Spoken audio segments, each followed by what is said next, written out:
আসসালামু আলাইকুম এবং স্বাগতম আমাদের আজকের ভিডিওতে।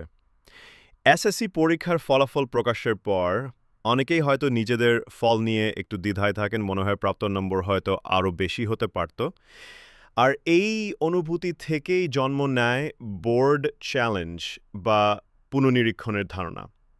আজকের ভিডিওতে আমরা বিস্তারিত জানাবো কিভাবে আপনি এসএসসি পরীক্ষার ফলাফল চ্যালেঞ্জ করবেন, অর্থাৎ পুনর্নিরীক্ষণের জন্য আবেদন করবেন। পুরো প্রক্রিয়াটি খুবই সহজ, শুধু কয়েকটি ধাপ অনুসরণ করতে হবে। ধাপ ১, বোর্ড চ্যালেঞ্জের আবেদন প্রক্রিয়াটি সম্পূর্ণ এসএমএস ভিত্তিক। তাই আবেদন করার জন্য আপনার যা যা লাগবে তা হলো একটি টেলিটক প্রিপেইড সিম কার্ড, অন্য কোনো অপারেটরের সিম থেকে আবেদন করা যাবে না। সিমে পর্যাপ্ত পরিমাণ ব্যালেন্স, প্রতিটি বিষয়ের জন্য ৳৫০ ফি প্রযোজ্য। আপনি যদি একাধিক বিষয় চ্যালেঞ্জ করতে চান তাহলে সেই অনুযায়ী ব্যালেন্স রাখতে হবে।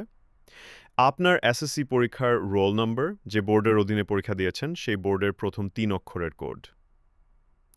ধাপ ২, এসএমএস পাঠানোর নিয়ম। প্রথমে আপনার মোবাইলের মেসেজ অপশনে যান এবং টাইপ করুন RSC স্পেস আপনার বোর্ডের প্রথম ৩ অক্ষর স্পেস আপনার রোল নম্বর স্পেস বিষয় কোড। তারপর এই মেসেজটি পাঠিয়ে দিন 16222 নম্বরে। বিষয় কোড একাধিক হলে কি করবেন?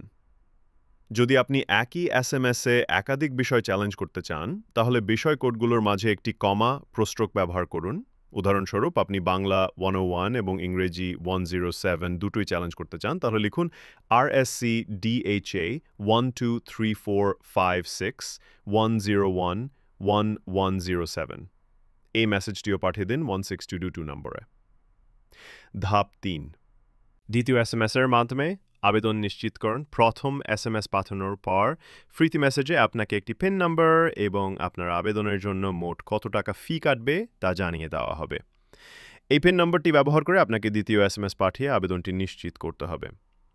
দ্বিতীয় এসএমএস পাঠানোর নিয়ম, মেসেজ অপশনে গিয়ে টাইপ করুন RSC স্পেস ইয়েস স্পেস আপনার পিন নাম্বার স্পেস আপনার যোগাযোগের জন্য একটি মোবাইল নাম্বার।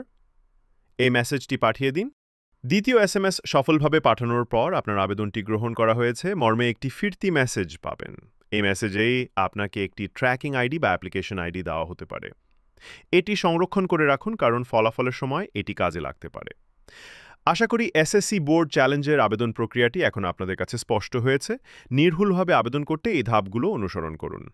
আপনার যদি কোনো প্রশ্ন থাকে তাহলে নিচে কমেন্ট করে জানাতে পারেন, আমরা উত্তর দেওয়ার চেষ্টা করব। আজকে ভিডিওটি ভালো লাগলে লাইক দিন, শেয়ার করুন এবং আমাদের চ্যানেলটি সাবস্ক্রাইব করে রাখুন এমন আরও গুরুত্বপূর্ণ তথ্য পেতে। সবার জন্য শুভকামনা। আল্লাহ হাফেজ।